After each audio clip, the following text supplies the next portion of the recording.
کہ نظریہ مہدویت جیسے کہ کہا جاتا ہے کہ یہ امت مسلمہ کا متفقہ نظریہ ہے، تو کیا صرف یہ امت مسلمہ سے مخصوص ہے یا جہانی نظریہ ہے؟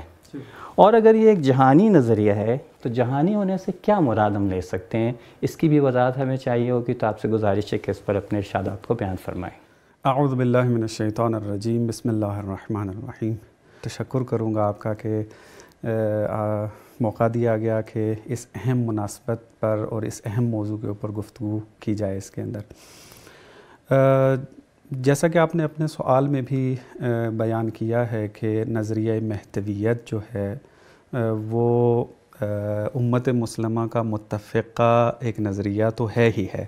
اب دیکھنا یہ ہے کہ آیا یہ نظریہ جو ہے امت مسلمہ سے ہٹ کر بھی موجود ہے یا نہیں۔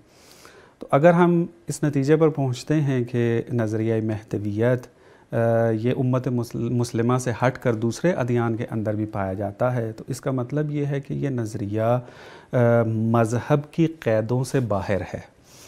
اور مذہب کی قیدوں سے باہر ہونے کا مطلب یہ ہے کہ یہ جہانی ہے، یعنی یہ کوئی دین کا قائل نہ بھی ہو پھر بھی اس کے اندر مہدویت کی نسبت ایک اعتقاد موجود ہے۔ اب یہاں پہ میں ایک تو اپنے لفظوں کی جو ہے وضاحت کرتا ہوں تاکہ مطلب واضح ہو جائے کہ ہم کہنا کیا چاہتے ہیں، چونکہ ایک تشیع کے پلیٹ فارم سے یہ مطلب نقل ہو رہے ہیں تو بعض اوقات یہ ذہن میں جاتا ہے کہ یہ نظریہ جو ہے وہ تشیع کا ہے اور سارے اس کے اوپر متفق ہیں، تو یہ غلط فہمی آ سکتی ہے، لیکن میں تھوڑی سی اس کی وضاحت کرنا چاہوں گا۔ مہدویت جب ہم نظریے کے طور پر پیش کرتے ہیں اور اس میں جب ہم اس بات کے قائل ہو رہے ہوتے ہیں کہ اس کے اندر تمام بشریت جو ہے وہ متفق ہے، تو اس میں ہماری مراد مہدویت سے وہ نجات کا کنسپٹ ہے کہ جو ہر امت کے ہر فرد کے اندر موجود ہے۔ یعنی اگر آپ بشریت کی تاریخ کا مطالعہ کریں تو آپ کو شاید کوئی ایسا زمانہ نہیں ملے گا، ایسی امت نہیں ملے گی کہ جس کے افراد کے عقیدے میں یہ عقیدہ نہ ہو کہ ایک دن ہمیں اس ظلم و بربریت سے نجات دینے کے لیے کوئی آئے گا۔ ہم دو حالتوں کو فرض کرتے ہیں۔ ایک حالت ہے کہ کشتی میں بیٹھے جو سوار ہیں، ان کی یہ کشتی طوفان کے اندر مبتلا ہو جاتی ہے، دریائی طوفان آ جاتا ہے۔ اب ان جو کشتی کے سوار ہیں ان کو یقین ہو 100% کہ ہمیں بچانے والا کوئی نہیں ہے، تو ان کا رد عمل کیا ہوگا؟ ان کا یہی ہوگا خاموشی سے بیٹھ جائیں گے، کوئی ہاتھ مایوس ہو جائیں گے اور اپنی موت کا انتظار کریں گے۔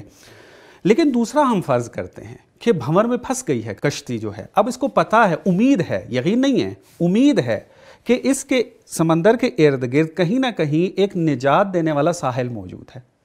تو اس امید کے ہوتے ہوئے یہ سوار کبھی آرام سے نہیں بیٹھیں گے، تمام ان لوازمات کو پورا کریں گے کہ جو ان کو ساحل تک پہنچائیں گے۔ یہ متحرک کس کو کہیں گے ہم؟ یعنی ایک روح پھونک سکتا ہے، روح پھونک دیتا ہے جدوجہد ہاں، کی۔ یہ امید رکھنا نجات کی، اس کو ہم کہتے ہیں مہدویت۔ بس ہوپ کا نظریہ ہے، یہ امید کا نظریہ ہے جس میں انسان جو ہے کوشش کرے گا اور خاموش نہیں رہے گا، جدوجہد کرے گا۔ تو اس کو ہم مہدویت سے تعبیر کرتے ہیں، اور یہاں مہدویت عام معنی میں ہے۔ ابھی ہم مہدویت جو خاص معنی میں ہے اس کی طرف نہیں آئے کہ بعد میں اس کی طرف جو ہے وہ اشارہ ہوگا۔ اب جب ہم یہ معنی کرتے ہیں مہدویت کا، اب آپ کر دیکھتے ہیں کہ یہ امید تو فطرتی طور پہ ہر بشر میں موجود ہے۔ جیسے میں نے اشارہ بھی کیا کہ اگر آپ تاریخ کا مطالعہ کریں آپ کو کوئی بشر ایسا نہیں ملے گا جو نا امید نظر آئے۔ تو اب فطرتی جو امر ہوتا ہے اس کی 3 خصوصیات ہوتی ہیں۔ فطرت کے بارے میں جب آپ مختلف بحث پڑھیں تو اس کے اندر یہ چیز ملتا ہے۔ پہلی جو خصوصیت اس کے اندر یہ ہوتی ہے وہ تحمیلی نہیں ہوتی، انفورس نہیں ہوتا، اور دوسرا یہ کہ اکتسابی نہیں ہوتی، یعنی اس کو سیکھا نہیں جاتا، خود سے ہوتی ہے۔ اب آپ مہدویت کے ساتھ ساتھ تطبیق کرتے آئیں کہ یہ امید کی جو کرن انسان کی بشریت کے اندر موجود ہے، نجات کی جو امید اس کے اندر موجود ہے، آیا اس نے سیکھا ہے کسی سے؟ نہیں، اتنے ظلم و جور کے بعد پھر بھی امیدوار ہیں کہ کوئی خدا تحمیل نہیں کسی نے کیا کہ مانو تم اس کو، نہ کوئی تحمیل کرے نہ کرے، ہر دو صورت میں اس کے اندر یہ چیز موجود ہے۔ دوسری خصوصیت جو فطری ہونے کی ہوتی ہے وہ یہ کہ اس کو زائل نہیں کیا جا سکتا۔ نہ تحمیل کے ساتھ نہ کسی اور حربے کے ساتھ. جس طرح آتی خود سے نہیں ہے اس طرح جاتی بھی نہیں ہے. جاتی بھی نہیں، چونکہ اس کی ذاتی ہے، فطرتی یعنی فطرت یعنی اس کی ذات، یہ اس کی ذات سے جدا نہیں ہوتی. اب یہ امید کی کرن کوئی لے کے دکھائے، آپ کو کم رنگ ملیں گے، یعنی ضعیف ہو جائے گی یہ فطرت، لیکن ختم نہیں ہوگی، زائل نہیں ہوگی سرے سے.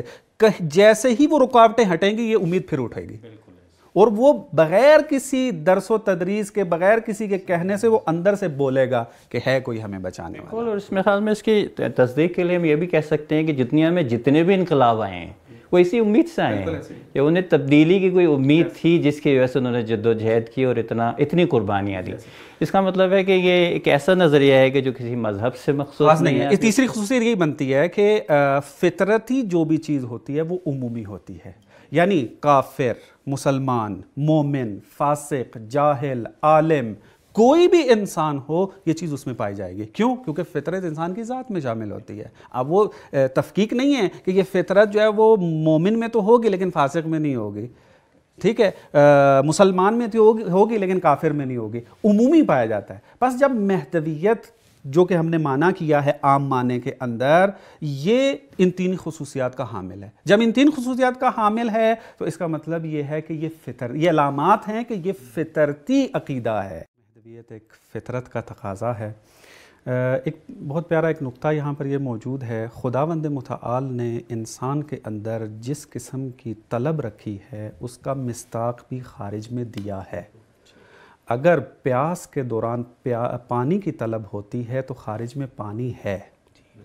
اگر بھوک کی صورت میں غذا کی طلب ہوتی ہے تو خدا نے غذا رکھی ہے خارج میں. مریضی کی حالت میں اگر دوائی کی ضرورت ہے تو اس مرض کے مطابق دوائی کو بھی خارج میں رکھا ہے. کیوں؟ اس وجہ سے کہ خدا جانتا ہے کہ میں نے اس کے اندر کیا چیز رکھی ہے اور پھر اس کے مطابق مصداق بھی دیا ہے. اگر خدا طلب تو رکھ دے لیکن اس کا جو مصداق ہے وہ نہ دے تو خدا کی حکمت کے خلاف ہے، خدا کی خالقیت کے اوپر نعوذ باللہ جو ہے وہ اشکال وارد ہوتا ہے. تو اگر خدا نے انسان کے اندر ایک طلب جو ہے وہ عدالت کی رکھی ہے، حق محوری کی رکھی ہے، ظلم و ستم سے بچنے کی رکھی ہے، یعنی مہدویت کی اگر طلب رکھی ہے تو پھر اس کا مصداق بھی خارج میں ہونا حتمی ہے. بالکل درست ہے. جب فطرتی عقیدہ ہے تو اس کا مطلب ہے کہ تمام بشریت جو ہے وہ اس کو مان بھی رہی ہے، اس کے مطابق چل بھی رہی ہے. اب یہاں پر جب آگے میں اپنی بات کو ختم کرتا ہوں اس جملے کے ساتھ، اب جب یہ تبیین کر دیا ہم نے کہ مہدویت کا جو نظریہ ہے وہ فطرتی نظریہ ہے، اب بعض اوقات ہمیں یہ سوال سننے کو ملتا ہے، اعتراض سننے کو ملتا ہے کہ مہدویت کا نظریہ بعض کہتے ہیں یہودیت سے لیا گیا ہے، بعض کہتے ہیں مسیحیت سے لیا گیا ہے، بعض کہتے ہیں زرتشتیوں سے لیا گیا ہے. تو ہماری اس تبیین کے بعد میرا خیال میں پھر اس کا جواب جو ہے واضح ہو جاتا ہے کہ لینے کی بات تب آتی ہے کہ جب ایک خاص طبقہ متاثر ہو اس عقیدے سے، پہلے عقیدہ رکھتا ہو، بعد میں ایک خاص طبقہ آ کے اس کو اپنا رہا ہو ان سے لیتے ہوئے، تب تو ہم کہیں گے کہ اس نے تاثیر لی ہے. لیکن جب ہم یہ بات احساس کر رہے ہیں کہ یہ فطرت کا تقاضا ہے مہدویت کا نظریہ، تو پھر یہاں تاثیر نام کی جو ہے وہ کوئی چیز باقی نہیں رہتی اور شبہ بھی اپنی جگہ جو ہے وہ بے مورد ہو جائے. بہت شکریہ، آپ نے بہت اچھی طرح سے اس کی ایکسپلینیشن دی.